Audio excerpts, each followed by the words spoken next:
Welcome to worship at First Presbyterian. We at First Presbyterian practice a spacious Christianity, which means no matter where you are in your faith journey, you belong and there is space for you at the table.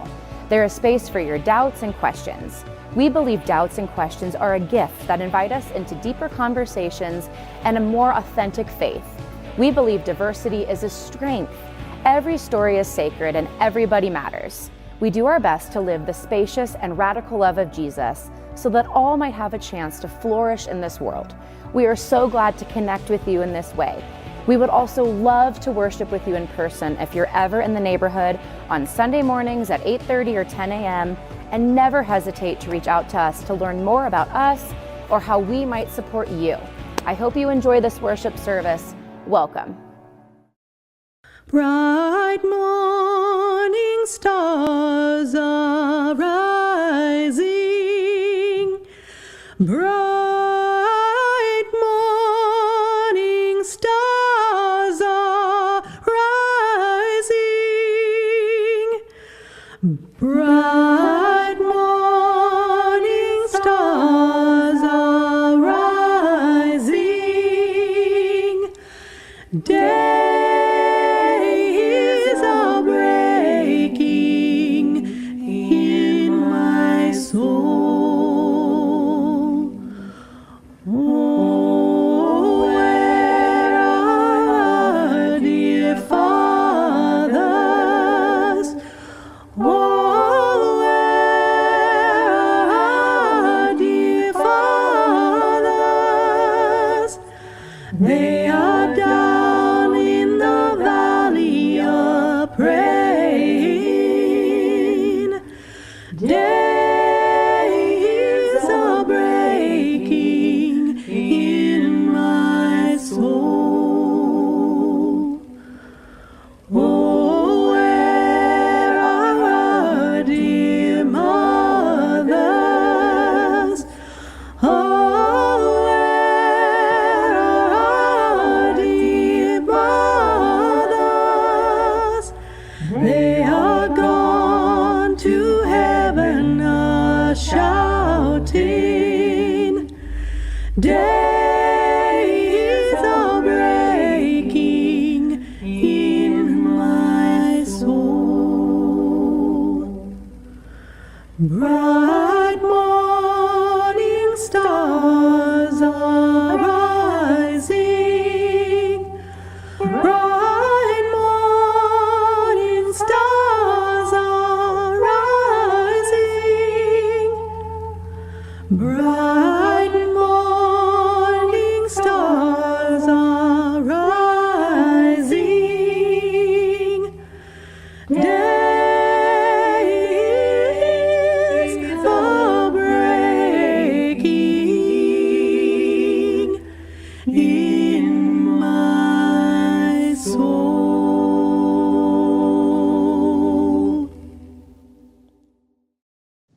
The writer Anne Lamott says, "I do not understand the mystery of grace. Only that grace meets us where we are and does not leave us where it found us." For our prayer of confession, we reflect on the love of God. We reflect on the love God has for us, the love we witnessed in Jesus, a love that is expansive and boundless, a love that is unconditional, a love that is accepting and gracious, a love that shares our pain and grief, a love that is with us, a love that never leaves us or forsakes us, a love that is merciful, tender, gentle, compassionate, a love that is patient and kind, a love that does not insist on its own way, a love that turns enemies into friends, a love that recreates, renews, and restores us to wholeness. A love that forgives and forgives and forgives and forgives again.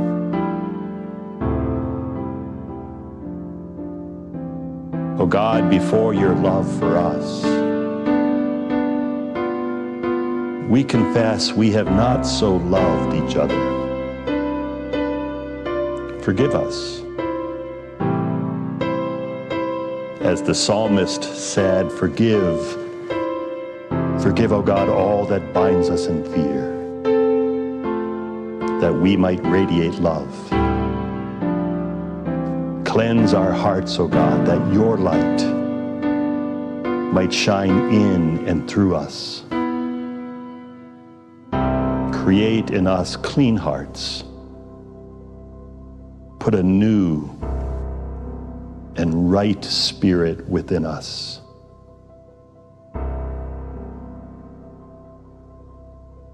Friends, hear the good news. You are forgiven. May we now release the energies of love and forgiveness into the world. Amen. Happy New Year. Anyone else been feeling more than ready to move on from 2024? I don't know about you, but for myself and many people around me, this past year has been a year. It even seems like on a larger scale, many unfortunate and terrible things have come to light in the world. We've seen dark secrets exposed, corruption called out, heinous acts, and so much violence, hate, and division. Maybe this is always the case and I've just paid more attention this past year, but regardless, 2024 felt especially heavy. But now it is 2025, and I want to invite us to pause, to breathe, to take a moment to actually arrive, to allow our hearts to catch up to the rest of our body. Similar to how we commonly start our services, here is an opportunity to transition from getting here to being here. And I hope that we might bring some intention to the following days and unknowns ahead. This Sunday is often referred to as Epiphany Sunday. We have made it through the darkest nights of the year, the waiting of Advent, the celebration that comes with Christmas and the birth of the child, Jesus. Epiphany is a feast day which traditionally celebrates the revelation of Christ to the Gentiles and focuses on the story of the Magi's visit. The word epiphany comes from the Greek epiphaneia, meaning manifestation or appearance of a god. It is made up of the prefix epi, meaning on, upon, to, and the verb phaino, meaning to show, to bring to light, to make appear. We might say we've had an epiphany to describe a sudden and striking realization we hadn't thought of before. And so Epiphany is really this celebration of the light of God's love becoming present, becoming realized in a new and vibrant way in our lives. And more importantly, that this love and light is available to all of us. It's interesting to consider the story of the Magi, who are perhaps the most mysterious figures in the Nativity story. There's some debate over who the Magi were. Many scholars believe they came from the ancient area of Babylon and Persia, that perhaps they were Persian priests and astrologers belonging to the Magi tribe.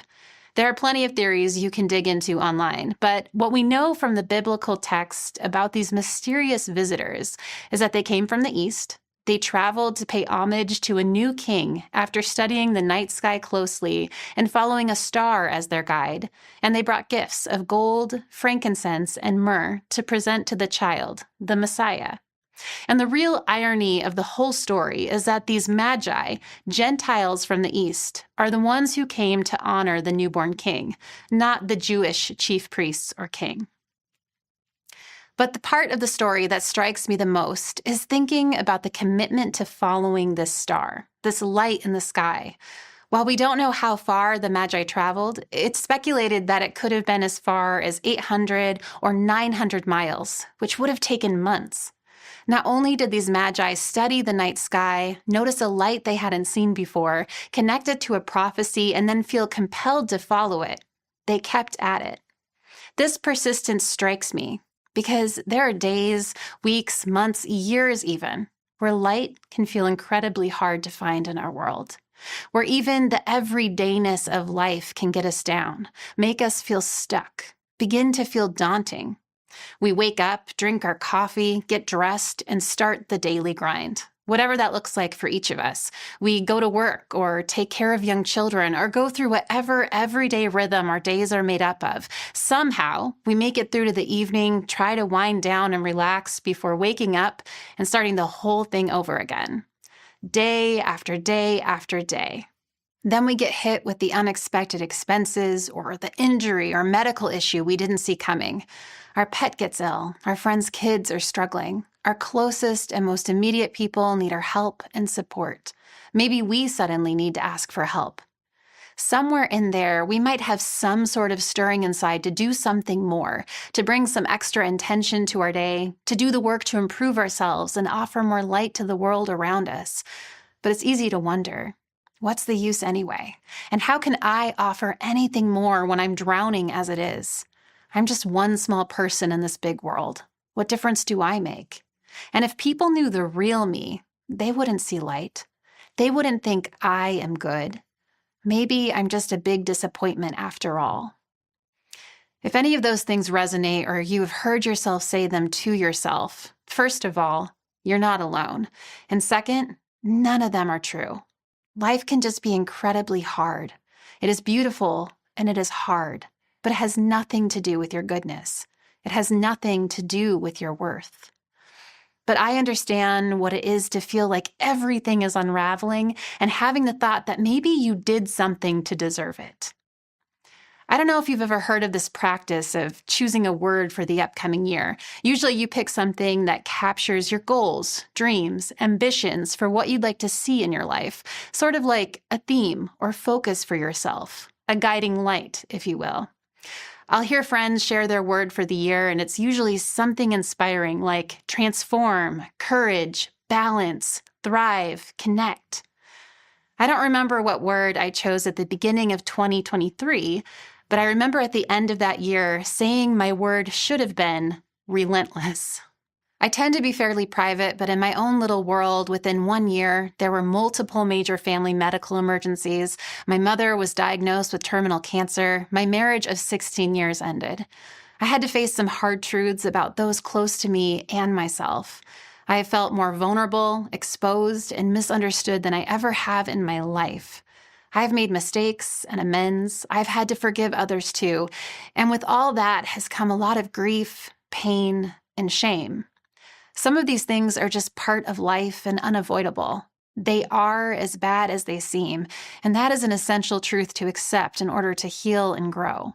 But shame, we're never meant to carry it, because shame does nothing for us other than keeping our light dim, making us so much smaller than we are meant to be. Brene Brown, who has done extensive research and writing around shame and guilt, says, if you put shame in a petri dish and cover it with judgment, silence, and secrecy, you've created the perfect environment for shame to grow until it makes its way into every corner and crevice of your life. If, on the other hand, you put shame in a petri dish and douse it with empathy, shame loses its power and begins to wither. Empathy creates a hostile environment for shame, an environment it can't survive in, because shame needs you to believe you're alone. And it's just you. I have found this to be so true because in order for the shame that I was experiencing to begin to lose its hold on me, what I had to learn in the midst of what I was going through and feeling was exactly that. I needed to know that I was not alone. Last week, Stephen spoke about being light bearers in an unbearable world, how we each have the ability to impact those around us. And the thing that kept me going, gave me hope, and allowed me to realize I was not alone and break loose from the grip of shame were the people around me who offered me the light of their support, love, empathy, and understanding as I was going through the hardest time in my life. And the thing I learned is that none of us are as alone as we think. Whatever your previous year or years have been made up of, whatever mistakes and wrong turns you have made along the way, you need to know this. You are not alone. As we consider Epiphany and this theme of light and revelation, I also think about how light reveals what is in the dark. And sometimes it isn't pretty. Sometimes we find things we'd rather not, or other people find things we hoped we could just sweep under the rug and keep it hidden forever. One of those big life lessons that I've learned, though, is you can't just close your eyes and wish part of your life away, pretend it doesn't exist, or that what is actually happening isn't as bad as it really is. I think of Joan Didion, who wrote, "It occurs to me that we allow ourselves to imagine only such messages as we need to survive." Or as she has said in another way, we tell ourselves stories in order to live. What is the story you are telling yourself right now? About yourself, about the people closest to you, the ones you can't understand or who don't seem to understand you, about the world, about God. We tell ourselves stories every moment of every day, and the older I get, the more aware I become of how many of the stories I tell myself are really just based on assumptions I make. And I don't know about you, but when I act from an assumption, it doesn't usually go so well. So perhaps the question we need to ask in 2025 is, what story do we want to be telling with our lives as we enter the new year? What truths do we want to embody? How do we want to relate to the world around us? I recently learned about something called the overview effect. This is a documented cognitive shift some astronauts experience after viewing Earth from space. It sort of reframes everything for them, brings this profound sense of awe and wonder and awareness of the interconnectedness of life. Here's one way somebody described it. It relates to the experience of seeing firsthand the reality of the Earth in space, which is immediately understood to be a tiny, fragile ball of life hanging in a void, shielded and nourished by a paper-thin atmosphere. From space, national boundaries vanish, the conflicts that divide people become less important, and the need to create a planetary society with the united will to protect this pale blue dot becomes both obvious and imperative. It's as if once you really see the smallness of Earth, suspended there in the universe, so many things in life become so very trivial. There is some striking realization here, an epiphany, if you will, that we are all so much more connected than we may be cognitive of in our day-to-day life. The things that divide us, much smaller than we might believe. And I wonder, perhaps the real epiphany the Magi, these outsiders from the East, invite us into realizing is just this. We are all one people, and at our core, we are much less different than we think. We are all walking around this earth made up of the same stuff. After all, our hearts all beat, our lungs inhale the same air. We may speak different languages, but we all experience the same sensations of this life: sorrow, grief, love, joy, happiness, pain, loss, passion, wonder, awe. We are each born of love to be love in this world. It's our assumptions, our stories about one another that get in the way. But when we can zoom out, take in a wider perspective, a shift in how we see the world is possible. Consider these words from 1 John. Dear friends, let us love one another, for love comes from God. Everyone who loves has been born of God and knows God. Whoever does not love does not know God, because God is love. This is how God showed God's love among us. God sent God's one and only Son into the world that we might live. God is love. Whoever lives in love lives in God in them. This is the epiphany we are given as we read the story of wise ones who witnessed the arrival of love born in the flesh. We have all been born by love into love. Whether you are shepherd or magi, adult, teenager or child, teacher, lawyer, artist, landscaper, nurse or caretaker, whether you are a parent or childless, straight, gay, cis, trans or questioning, whether you are doing better than you ever have or feel like you are drowning in life, You have been born at the exact time and place you were meant to, into love, to experience and know love, so that you might be love in this world as well. The world is relentless, friends. It's easy to try and outrun all our problems, keep them hidden with shame, to just keep moving forward. It's hard to look at our life and everything that might be happening, and instead of offering platitudes, say it like it is, that it really is as bad as you think it is. To sit with that, whether it is our own pain or another's, and begin to find understanding. Tap into empathy for yourself, for others. Look for the light. Keep following it until, like the Magi, you see love made visible in the world so that you can also be that love in the world. So let's take a moment to arrive in 2025 fully with all of us. Let's allow our heart to catch up to our mind, step back and look out with wider eyes, curiosity, and understanding. Let's ask the questions that lead us toward love and let the light in. What is it our world is most aching for, and how can we offer that? Can we be a soft place when everything seems hostile, sharp, and hard? Can we become better listeners? Can we practice radical empathy? Can we ask for help? Can we perhaps step a little slower, create some margin to zoom out and see the bigger picture? Can we remember that each of us are made up of the same stuff, and that whatever our years have been made up of, it has nothing to do with how good you are? But the light and love celebrated today is a holy reminder that there is a love we can never be separated from, as if fused to our very souls. Whatever unhelpful stories you've been told and even begun to believe, however cynical you've become, may you hear this as you walk into this year ahead.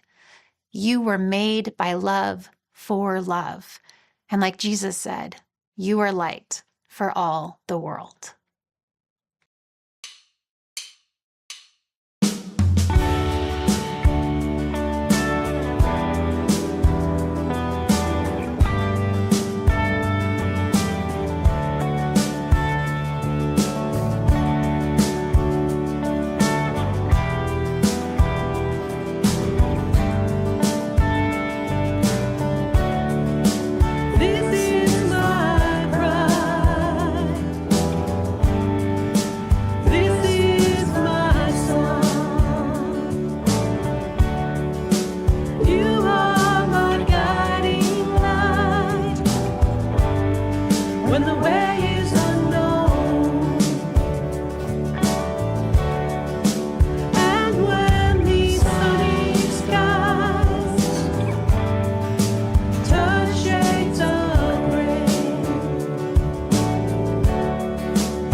The world is relentless, friends, but there is so much light to be found.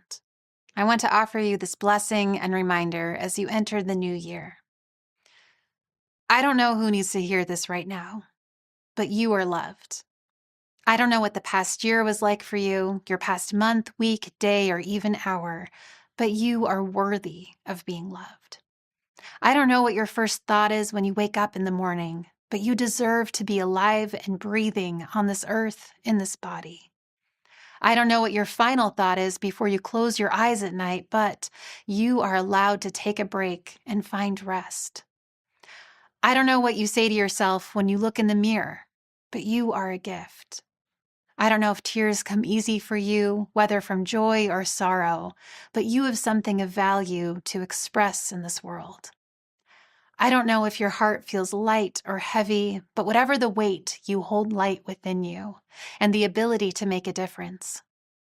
I don't know if you have felt lonely, forgotten, discarded, or abandoned, but I know that no matter what, there is a love in this world that will find you, knows you, wants nothing but the best for you. I don't know if you've thought to yourself, what's the point anyway? If you have felt small, afraid, uncertain. If the year ahead feels like a clean slate, fresh start, deep breath, and long exhale, or a looming disaster full of unknowns. I don't know what you are thinking right now as you hear any of these words. All I know is that we are all so very human. We have all made mistakes. We have all fallen down. We have all learned things the hard way, and none of us are as alone as we think. Whatever the story is for last year, this coming year, whatever wrongs you can't seem to right, whatever dreams were achieved or still left to be chased, whatever tragedies, interruptions, setbacks, and heartbreaks occurred, whatever hope that might be left. I don't know who needs to hear this right now, but you are loved. You are loved. You are loved. You are love. Thank you so much for joining us, and we hope you enjoyed this worship service. If you would like to make a donation, helping make these podcasts possible, or support the many ways First Presbyterian seeks to serve our community, you can make a financial gift online at bendfp.org. Every week, we hear from someone thanking us for the gift of these broadcasts and what a difference they make. Your support makes that possible. Our church is committed to reach beyond our walls, bringing hope where there is despair and love where it is needed the most. Your generous support helps us to be generous in love. Go to our website, bendfp.org, and click on the link Give Online. Your support is really appreciated and makes a difference in people's lives. Thanks again. I hope to see you next week.